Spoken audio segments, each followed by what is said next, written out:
Hey, what up? What up? What up? What up? What's going on? Hey, let's talk about photography, man. I know y'all mad as hell because y'all ain't making no money. And it's January. You like, God damn, where the money at? Where is that? Where the clients at? Where the bookings at? Hey, I feel you. I'm going through the same shit. And I'm looking around like, damn, is this something I'm doing wrong? What the hell going on? I'm marketing, I'm putting my shit out there. That's why you need a good CRM system. I use something called, and CRM is Customer Relationship Manager or some shit. CRM. But the one I use is called Studio Ninja. And it's really good because it allows you to see, if you keep the data for long enough, it allows you to see what you made last month, what you made last year around this time, what you made the last 3-4 years. If you're keeping track, you got to keep track of it. So what I started noticing, I'm like, damn, I didn't make no money January of last year. So it's almost like everybody's broke. But I know everybody can't be broke. Maybe it's just I broke ass.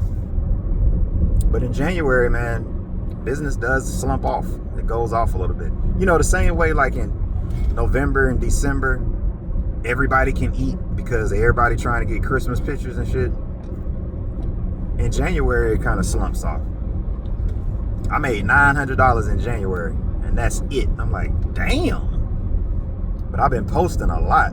And what I kind of do, man, and this is, like I said, what I'm saying is probably on a lower tiered level, but I'm going to go ahead and share some of my tactics and my techniques. I'll try to post on social media. I try to do one story a day, one reel a day, and one post a day. That's what I try to do every single day. And so the whole goal is, whenever I'm posting, it's sort of like a certain niche that I'm going after. So for instance, one post might be about events, right? And then I'll say something in that post like, hey, book now if you need an event. Or aren't you tired of taking pictures with your cell phone or something? I'll come up with something. Usually I'll use ChatGPT to help me with that. I'll come up with a nice tagline, and then I'll post something about events, let's just say. It'll be the same thing with the story. I'll make sure that the picture that I'm using is a picture that is in the correct orientation for a story. I will put a call to action button on that story with a link to my website or something like that. And I'll put that up. I'll put it on my personal page and my business page. And then I'll do a reel. I'll go into something. It's a website called Animoto. Animoto. Go ahead and check it out. It's a pretty cool website where they have a lot of different templates. I think you pay like, I don't know, maybe like $19 a month. It's kind of expensive, to be honest. But it allows you to kind of put pictures together within a template, and it creates these videos for you with the pictures that you took. And it's pretty cool for reels. I can create reels because you got to realize when it comes to social media, you have to be doing all three in order for the algorithms to work for you in your favor. So you got to be doing reels, posts, and stories. And on top of that, and this is something I got to get better at, you need to be engaging with people. Not just liking people's stuff, but like actually commenting on people. So the algorithm can be your friend if you know how to use it. So what I'm going to start incorporating in my whole marketing plan as it relates to social media is I'm going to try to spend about maybe an hour per week, which is a lot of time. Because your time is worth money, and you need to determine how much money is 1 hour of your time worth. We'll get into that in just a minute, but spending about an hour per week, or maybe 10-20 minutes a day, just going through social media and commenting on other people's stuff. Commenting on other photographers, commenting on event planners, commenting on wedding venue spots, and like, wow, that spot looks really nice. Like, actually engaging. Because what happens is when people engage well, what usually happens when somebody likes one of your posts or they comment? You follow them. It's just like a natural thing. Like, oh, that was nice. Let me go ahead and follow them. And you can tell when it's like a bot. You know, people ain't following bots. But if you're actually a real person, typically they will follow you. And so I think that's a good thing to do that as well. But it doesn't end there. So now what I'm doing is I'm watching for the engagement. I'm watching for the views. Because the one that gets the most views, let's say after about a 7-day period of posting, I'm able to look and see. And usually I'll let about a month go by because you need time. I'll let about a month go by, and that's why it's important to continuously post. Let about a month go by, look at your insights, right? And I only have about 2,500 followers, so I don't have a huge amount of followers. Well, no, I take that back. It's more like 4,000 when you look at all of my platforms. When you look at Facebook and Instagram. I don't use Twitter at all. Maybe I should. I just, I would be starting from ground zero, but that's neither here nor there. So what you're looking for is the engagement and the views off of the post that you've put out there. This is just personally what I do. And that kind of gives me an idea of which one was the most successful. Now, mind you, I haven't boosted anything yet. I haven't placed an ad for anything yet. I'm just trying to look at which one does the algorithms and which one does the people kind of like most, because your post is going to have more likes than the other.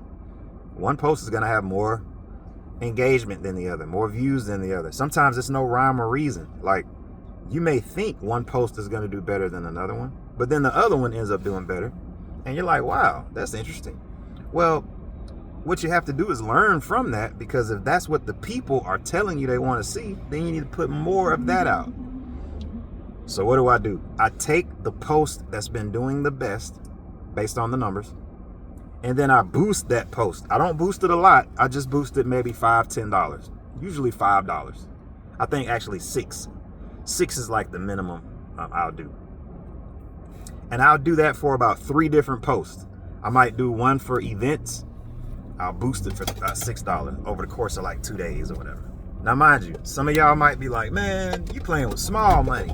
Well, no, what I'm doing is trying to test. I'm trying to test to see which one is going to do best. So I'll do one for the event. I'll boost it. I'll do one for professional headshots. I'm looking back at all the stuff I've done. Whichever professional headshot post did the best, I'm going to boost that one for like $6. And then I'm going to find events, professional headshots, and then I'll find the family portrait post that I did, the one that got the most views or the most likes. I'll boost that post for the same amount of money, and then I'll let them all run. Right now, ideally, what you want to do is just go into ChatGPT, tell it what you're trying to do, and then say, how do I target a specific market? How do I target people that are going to specifically want professional headshots? How do I target people that are going to want events? How do I target those people that are going to want family portraits? And you have to type it in there and say, give me the exact steps without giving me a whole lot of explanation. And they'll give you the exact steps of what to type in and what to do in order to tailor that ad, the boosted post, so that it'll go to the right people. Because it doesn't make any sense to send an ad to 50,000 people, but 40,000 of them don't even want it. They ain't even shown no interest that they want that. So you want to try to be a sniper as opposed to being just some dude shooting wildly with a shotgun. So now I've posted these 3 posts and they've all been boosted a very small amount of money. So now I'm watching them. I'm watching which one does the best. Whichever one does the best, and I feel like it's been kind of successful, the most successful, then I'll drop another larger amount of money on it. Maybe I'll boost it for another 50, right? Because at the very end of the day, you want to be able to test what works first before you put it out there. You got to be smart about it. Yes, it's important to be active in your marketing. But it's more important to be effective. And that's something that you learn as you get a little bit older. It's like, you can be busy. You can be busy all you want to. But just because you're standing up in the kitchen washing a whole bunch of dishes by hand, that doesn't mean that the dishwasher, the one that you fill up, and it doesn't mean that it doesn't do a better job than what you're doing. There's always a better way to do something. You have to be thinking about, how do I make this more effective, more efficient? How can I save myself time? Because my time is worth money. Now let's talk about that, because when you look at how much money your time is worth, you got to be honest with yourself. Oh, my time's worth $400 an hour. Okay. Okay, that's fine. If that's how you feel. But let's be realistic. How much are you currently making per hour? Let's look at the amount of money that you've made over the past 30 days. Oh, let's just say over the past year. And let's divide that by the number of working hours. And I'm not talking about dividing it by 24 hours. No, I'm talking about the amount of time that you actually are going to be working in a day. Don't put 8 hours, because you do not work 8 hours a day. Stop it. Nobody works 8 full hours a day. You might work 3-4 hours a day. I'm talking about focused work, where ain't nobody bothering you. Your kids ain't knocking on your door. Your wife ain't asking you to do something. Your mama ain't calling you to come pick up some boxes and do this and that. No. Focused time. You might work 3 hours, bro.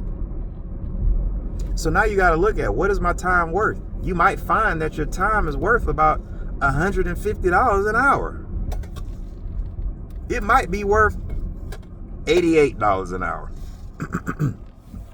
But whatever the case may be, it needs to be worth something for you to be smart about your time. Okay, you want to go outside and cut your own grass, right? Because the grass need to be cut. You got $208 in your account, but you want to go out there and cut the grass. How long is it going to take you? About an hour and a half. Okay? Your time is worth about $100. Does it make sense for you to go out there and cut the grass for an hour and a half if your time is worth $100? It doesn't. Call the landscaper, pay him $70, and go work while he's working. It's very important. Whatever you spend the money on to delegate, while that's happening, that's when you need to be working. You need to make sure that you're getting that time doubled up on top of itself. Then you'll be successful. Hey guys, this is Malcolm. We're going to talk about a lot more than this, but I'm talking about photographers. But this kind of information goes for any business. Comment, subscribe, and I'm going to holler at you guys next time, man. Peace.